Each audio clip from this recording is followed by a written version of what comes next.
next big update for iOS is coming later this fall, but if you're daring, you can try a super early version of it right now.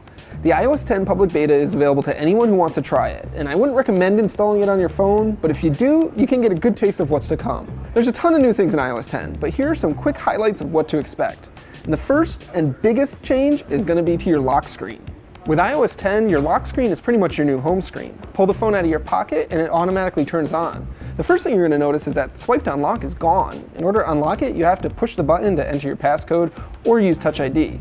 But if you do swipe, you get to see a whole new pane of widgets, which can show you things like weather, and stocks, and calendar, and music controls, and all these other things without having to unlock your phone. Swipe the other direction and you launch the camera. But if you stay in the middle, you'll get all your notifications, which now have more information and 3D touch features and a lot more useful things than they used to have. When you do unlock your phone, you'll see that the notification center has been totally redesigned. Notifications are bigger with more information. There's now a 3D touch feature to clear all of your notifications at once, which is awesome. And then there's also built-in spotlight search, so it works in any app that you're already in. If you're in a messaging app and you're in a conversation, you can swipe down from the top and search for a movie without ever leaving your app. Swipe up from the bottom of the screen, you've got a new control center, which has 3D touch features, so you can set specific brightnesses of the flashlight or specific times on the timer. It's got a new two-pane control system, so swiping over to the right gives you your music controls, while all your system controls are on the other side.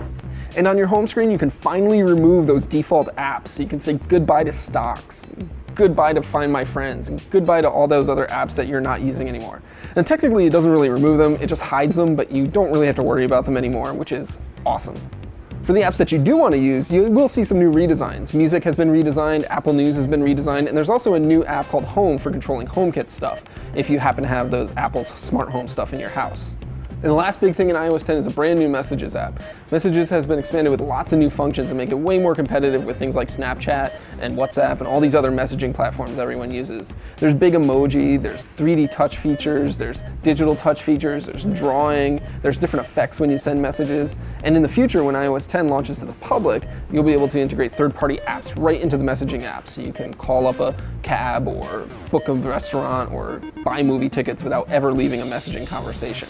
If you do want to install the iOS 10 beta on your phone, just go to beta.apple.com on your device. You can enroll right there and download it right away.